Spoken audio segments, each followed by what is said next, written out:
નમસ્કાર મિત્રો, સ્વાગત છે અમારી યુટ્યુબ ચેનલ ઓલેજ હેપીમાં। મિત્રો, આજે આપણે ટેટ 1ની પરીક્ષાની તૈયારીના ભાગરૂપે પાર્ટ નંબર 21 જોઈશું, જેમાં આપણે પ્રજ્ઞા અભિગમને લગતા મહત્વના 25 MCQ પ્રશ્નોનો સમાવેશ કરેલ છે। શરૂઆત કરીએ ફર્સ્ટ નંબરના ક્વેશ્ચનથી। પ્રવૃત્તિ સમૂહમાં કરવાથી શું લાભ થાય છે? જેનો સાચો જવાબ છે મિત્રો આપેલ તમામ। એટલે કે પ્રવૃત્તિ સમૂહમાં કરવાથી શિક્ષક માટે સરળતા રહે છે, વિદ્યાર્થીઓ એકબીજાના અનુભવ શીખે છે અને પ્રવૃત્તિ વધુ રસપ્રદ અને અસરકારક બને છે।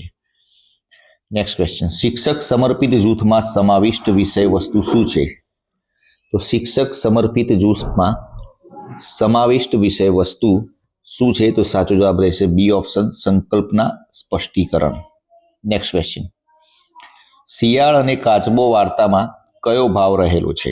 તો શિયાળ અને કાચબાની જે વાર્તા છે મિત્રો, એમાં કયો ભાવ? મિત્રતાનો ભાવ રહેલો છે। સી ઓપ્શન સાચો જવાબ રહેશે।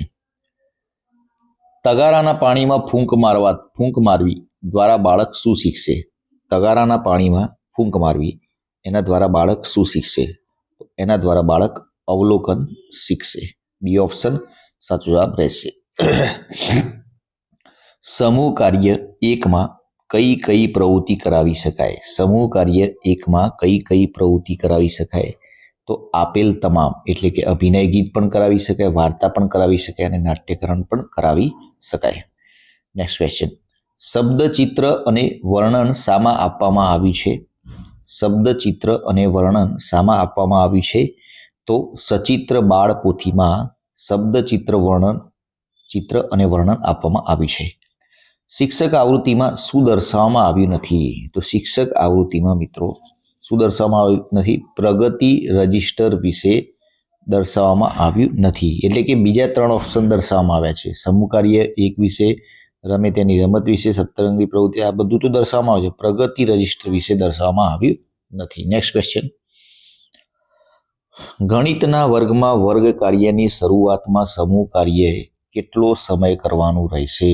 ગણિતના વર્ગમાં વર્ગ કાર્યની શરૂઆતમાં સમૂહ કાર્ય કેટલો સમય કરવાનું રહેશે? તો જેનો સાચો જવાબ રહેશે મિત્રો ડી ઓપ્શન, 30 મિનિટ કરવાનો રહેશે। નેક્સ્ટ ક્વેશ્ચન, ચિત્ર કેલેન્ડરમાં કુલ કેટલા ચિત્રો આપેલા હોય છે? તો ચિત્ર કેલેન્ડરમાં કુલ 19 ચિત્રો આપેલા હોય છે। સી ઓપ્શન સાચો જવાબ રહેશે। નેક્સ્ટ ક્વેશ્ચન, સર્કલ ટાઈમમાં દરેક જૂથમાં કેવા પ્રકારનું જૂથ કામ કરે છે? તો સર્કલ ટાઈમમાં દરેક જૂથમાં કેવા પ્રકારનું જૂથ કામ કરે છે? તો કાયમી જૂથ કામ કરે છે। અને હા મિત્રો, ડિસ્ક્રિપ્શનમાં ટેલિગ્રામ ચેનલ લિંક આપેલી છે, ટેલિગ્રામ ચેનલમાં જોડાઈ જજો, કારણ કે 24 કલાકની અંદર દરેક વિડીયોની ત્યાં PDF પણ મૂકી દેવામાં આવે છે। નેક્સ્ટ ક્વેશ્ચન, સપ્તરંગી પ્રવૃત્તિ કરાવવાના ફાયદા શું છે? તો સપ્તરંગી પ્રવૃત્તિ કરાવવાના ફાયદા આપેલ તમામ છે। એટલે કે સમૂહમાં રહેવાની ભાવના કેળવાય છે, બાળકોમાં સર્જન શક્તિ વિકસે છે અને રસ રુચિ પણ જાણી શકાય છે। અર્લી રીડર કોની પાસે હોય છે? તો અર્લી રીડર મિત્રો ગુજરાતી વિષયના શિક્ષક પાસે હોય છે। એ ઓપ્શન સાચો જવાબ રહેશે। જે વિદ્યાર્થીની અન્ય વિદ્યાર્થીઓની મદદ વગર પ્રવૃત્તિ કરાવવાની થાય તે કયા જૂથમાં બેસશે? તો કયા જૂથમાં બેસશે? તો જેનો સાચો જવાબ રહેશે મિત્રો જૂથ 3માં બેસશે। સી ઓપ્શન સાચો જવાબ રહેશે। નેક્સ્ટ ક્વેશ્ચન, સમૂહ કાર્ય 2નો સમય કયો છે? સમૂહ કાર્ય 2નો સમય છે મિત્રો 4 થી 4:30નો। એટલે કે એ ઓપ્શન સાચો જવાબ રહેશે। ગુજરાતી સમૂહ કાર્ય 2માં સૌથી વધુ કઈ પ્રવૃત્તિનો સમાવેશ કરવામાં આવેલ છે? તો ગુજરાતી સમૂહ કાર્ય 2માં સૌથી વધુ વાંચનનો સમાવેશ કરવામાં આવેલ છે। લીડરનું સ્થાન ક્યાં હોય છે? તો લીડરનું સ્થાન મિત્રો ક્યાં હોય છે? બી અને સી બંનેમાં। એટલે કે ગુજરાતીના વર્ગખંડમાં, ગણિતના વર્ગખંડમાં, બંનેમાં લીડરનું સ્થાન હોય છે। નેક્સ્ટ ક્વેશ્ચન, સમૂહ કાર્ય 2 ગણિત વિષયમાં કયા પ્રકારનું આયોજન આપવામાં આવ્યું છે? જેનો સાચો જવાબ રહેશે મિત્રો આપેલ તમામ। એટલે કે દૈનિક આયોજન, સંભવિત આયોજન અને એકમવાર આયોજન આપવામાં આવેલું હોય છે। શિક્ષક જોડે હંમેશા કયું સાહિત્ય રહે છે? તો શિક્ષક જોડે હંમેશા મિત્રો એ અને સી એ સાહિત્ય રહે છે। એટલે એ અને સી એટલે કે પ્રગતિ રજિસ્ટર પણ રહે છે અને શિક્ષક આવૃત્તિ પણ હોય છે। આ રજિસ્ટર હંમેશા શિક્ષક જોડે હોય છે।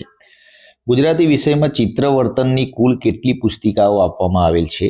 તો ગુજરાતી વિષયમાં ચિત્રવર્તનની કુલ 8 પુસ્તિકાઓ આપવામાં આવેલ છે. બી ઓપ્શન સાચો જવાબ રહેશે. નેક્સ્ટ ક્વેશ્ચન, પ્રારંભિક શિક્ષણમાં ભાષાના મૂળભૂત સિદ્ધાંત કેટલા છે? પ્રારંભિક શિક્ષણમાં ભાષાના મૂળભૂત સિદ્ધાંત 13 આપેલા છે. 13 છે મિત્રો. સી ઓપ્શન સાચો જવાબ રહેશે. ઉંદર શાંત પૂંછડીવાળો વાર્તાથી કઈ સંકલ્પનાનું સ્પષ્ટીકરણ થાય છે? ઉંદર શાંત પૂંછડીવાળો વાર્તાથી બાદબાકીની સંકલ્પનાનું સ્પષ્ટીકરણ થાય છે. નેક્સ્ટ ક્વેશ્ચન, 10 ને 11 થઈ જાવ તૈયાર, આ ગીત દ્વારા આપ શું શીખવા માંગો છો? તો આ ગીત દ્વારા બાળકોને એ શીખવામાં આવે છે, સંખ્યા જ્ઞાન શીખવામાં આવે છે. એ ઓપ્શન સાચો જવાબ રહેશે. મસ્તીખોર પતંગિયા વાર્તા કહેવાનો મુખ્ય હેતુ કયો છે? તો મસ્તીખોર પતંગિયા વાર્તા કહેવાનો મુખ્ય હેતુ છે મિત્રો 1 થી 5 અંકનું જ્ઞાન આપવાનું છે. સી ઓપ્શન સાચો જવાબ રહેશે. બંગડી ફેંક રમતથી બાળકને શું શીખવાનું છે? બંગડી ફેંક રમતથી બાળકને દશક એકમ શીખવાનું છે. ડી ઓપ્શન સાચો જવાબ રહેશે. એન્ડ લાસ્ટ ક્વેશ્ચન, ગુજરાતમાં પ્રજ્ઞા અભિગમની શરૂઆત ક્યારે કરવામાં આવી હતી? તો ગુજરાતમાં પ્રજ્ઞા અભિગમની શરૂઆત મિત્રો જૂન 2010માં કરવામાં આવી હતી. ઇમ્પોર્ટન્ટ ક્વેશ્ચન છે. તો મિત્રો આ હતા આજના વિડીયોના મહત્વના પ્રશ્નો. આવતીકાલે નવા વિડીયો સાથે મળીશું. ડિસ્ક્રિપ્શનમાં ટેલિગ્રામ ચેનલ લિંક આપેલી છે. ટેલિગ્રામ ચેનલ લિંકથી જોડાઈ જજો, જેથી કરીને દરેક વિડીયોની PDF પણ આપને મળી રહે. કાલે ફરીથી નવા વિડીયો સાથે મળીશું. જય હિન્દ, જય ભારત.